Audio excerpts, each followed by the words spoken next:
നമസ്കാരം കൂട്ടുകാരെ. ലോകത്തെ ഏറ്റവും അധികം ആരാധകരുള്ള ഇന്ത്യൻ ഭക്ഷണമാണ് ബട്ടർ ചിക്കൻ. ഒരു വലിയ പാത്രത്തിൽ എണ്ണ ഒഴിച്ച് ഇഞ്ചി, വെളുത്തുള്ളി, പട്ട, ഏലക്ക, കുരുമുളക്, കശുവണ്ടി, ബേ ലീഫ് ഇതെല്ലാം എണ്ണയിൽ മൂപ്പിച്ച് അരിഞ്ഞു വെച്ച തക്കാളി ചേർത്ത് നന്നായിട്ട് വഴറ്റണം. തക്കാളിയുടെ തൊലി പൊട്ടുന്നവരെ വഴറ്റി വെള്ളമൊഴിച്ച് നന്നായിട്ട് വേവിക്കണം. തക്കാളി അങ്ങനെ സ്ലോയിൽ കുക്കാവുന്ന സമയത്ത് നമുക്ക് ചിക്കൻ മറിനേറ്റ് ചെയ്യാം. എല്ലില്ലാത്ത കോഴിയിറ, അതിലേക്ക് കാശ്മീരി മുളക് പൊടി, ഇഞ്ചി, വെളുത്തുള്ളി പേസ്റ്റ്, തൈര്, കടുകെണ്ണ, കസൂരി മേത്തി, ഒരല്പം ഉപ്പും ചേർത്ത് നന്നായിട്ട് മറിനേറ്റ് ചെയ്ത് വെക്കണം. പാനിൽ ഈ ചിക്കൻ ചുട്ടെടുക്കാം. ചിക്കൻ അങ്ങനെ കുക്കാവുന്ന സമയത്ത് നമുക്ക് തക്കാളി ബ്ലെൻഡ് ചെയ്തെടുക്കണം. ഒരു ഹാൻഡ് ബ്ലെൻഡറിലോ മിക്സിയിലോ നന്നായിട്ട് അടിച്ച് അരിച്ചെടുക്കണം. ഇനിയാണ് മക്കിനി ഗ്രേവി ഉണ്ടാക്കുന്നത്. മക്കൻ എന്ന് വെച്ചാൽ വെണ്ണ എന്നാണ്. ഇത് വെണ്ണയിലാണ് ഇതിന്റെ കളി മുഴുവൻ. വെണ്ണ ഉരുകുമ്പോൾ തന്നെ കറുകപ്പട്ടയും ഇഞ്ചി, വെളുത്തുള്ളി പേസ്റ്റും ചേർത്ത് നന്നായിട്ട് വഴറ്റണം. ഇതിലേക്ക് കാശ്മീരി ചില്ലിപ്പൊടിയും കസൂരി മേത്തിയും ഏലക്കാപ്പൊടിയും ചേർക്കണം. മസാല എല്ലാം വെണ്ണയിൽ നന്നായിട്ട് യോജിച്ച് വരുമ്പോൾ വേവിച്ച് അരച്ചു വെച്ച തക്കാളി ഇതിലേക്ക് ഒഴിക്കണം. മക്കിനി ഗ്രേവി ഇങ്ങനെ ചെറിയ ചൂടിൽ തിളച്ച് വരും. ഗ്രേവി നല്ല കുക്കായിട്ട് സ്മൂത്തായ കണ്ടീഷനിലെത്തും.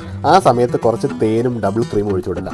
ഒരുപാട് നേരം പതിയെ കുക്ക് ചെയ്ത് ഈ തക്കാളി ഗ്രേവിയിലേക്ക് ഗ്രില്ല് ചെയ്ത ചിക്കനും അതിന്റെ ജ്യൂസും ചേർത്ത് വീണ്ടും കുറച്ച് നേരം കുക്ക് ചെയ്യണം. ഇനി കുറച്ച് ബട്ടറൂടെ ചേർത്ത് ഒരല്പം പഞ്ചസാരയും ചേർത്ത് അതിന്റെ എരിവും പുളിയും മധുരം ഒക്കെ ഒന്ന് ബാലൻസ് ചെയ്യണം. തീർച്ചയായിട്ടും സമയമെടുത്ത് ചെയ്യേണ്ട കറി തന്നെയാണ് ഈ ബട്ടർ ചിക്കൻ. ഈ വീക്കെൻഡിലെ ഡിന്നർ ബട്ടർ ചിക്കൻ തന്നെ ആകട്ടെ. ഒരുപാട് സ്നേഹങ്ങൾ വാരി വിതരണം. Thank you so much.